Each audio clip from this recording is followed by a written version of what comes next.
بسم اللہ الرحمن الرحیم۔ السلام علیکم۔ نصیحت چینل کے معزز خواتین و حضرات، ویڈیو سٹارٹ کرنے سے پہلے آپ سے گزارش ہے کہ ایک مرتبہ درود پاک پڑھ لیں۔ جزاک اللہ۔ حضرت سیدنا سری سکتی رحمۃ اللہ علیہ ایک شخص کے پاس سے گزرے جو نشے کی حالت میں زمین پر پڑا ہوا تھا۔ اس کے منہ سے شراب بہہ رہی تھی۔ اس حالت میں بھی اس کے منہ سے اللہ اللہ کی صدائیں بلند ہو رہی تھیں۔ آپ رحمۃ اللہ علیہ نے اپنی نگاہ اوپر اٹھائی اور عرض کی، یا اللہ، یہ بندہ ایسی حالت میں تیرا ذکر کر رہا ہے جو تیرے شایان شان نہیں۔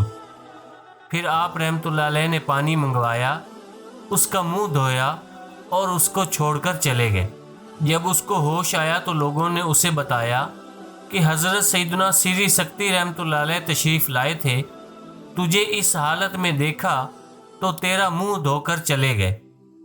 وہ سخت پشیمان اور شرمسار ہوا اور اپنے نفس کو ملامت کرتے ہوئے کہنے لگا، اے نفس، تیری بربادی ہے۔ اگر تو اللہ اور اس کے اولیاء کرام سے بھی حیا نہیں کرے گا تو پھر کس سے کرے گا؟ پھر اس نے نادم ہو کر اپنے گناہوں سے توبہ کر لی۔ رات کو جب حضرت سیدنا سری سکتی رحمۃ اللہ علیہ محو آرام ہوئے تو خواب میں کسی کی آواز سنی، اے سری، تو نے ہماری رضا کے لیے اس شرابی کا منہ دھویا تھا تو ہم نے تیرے لیے اس کا دل دھو دیا ہے۔ جب حضرت سیدنا سری سکتی رحمۃ اللہ علیہ صبح بیدار ہوئے تو اس آدمی کے متعلق معلوم کیا۔ آخر کار اسے ایک مسجد میں نماز پڑھتے ہوئے پایا۔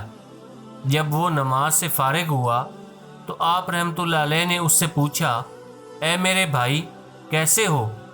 اس نے عرض کی، یا سیدی، آپ میرا حال کیوں پوچھتے ہیں؟ حالانکہ اس کریم ذات نے آپ کو آگاہ فرما دیا ہے کہ اس نے آپ کی وجہ سے میرا دل دھو دیا اور میری حالت سدھاری۔ آپ رحمۃ اللہ علیہ نے پوچھا، تمہیں کس نے بتایا؟ جواب دیا، جس نے اپنے غیر سے میرا دل پاک کیا اور مجھ پر اپنے عفو و کرم اور رضا کی بارش برسائی۔ اللہ پاک سے دعا ہے کہ وہ ہمیں اپنے نیک بندوں کے نقش قدم پر چلنے کی توفیق عطا فرمائے، آمین۔ دوستو، اپنے رشتہ داروں کا اور گرد و نواح کے سب لوگوں کا خیال رکھیے۔ اگر ویڈیو پسند آئی ہے تو اسے لائک اور شیئر کر دیں، اور اگر آپ نے ابھی تک ہمارے چینل نصیحت کو سبسکرائب نہیں کیا تو سبسکرائب کر دیں۔ کمنٹس میں اپنی رائے کا اظہار ضرور کریں۔ جزاک اللہ۔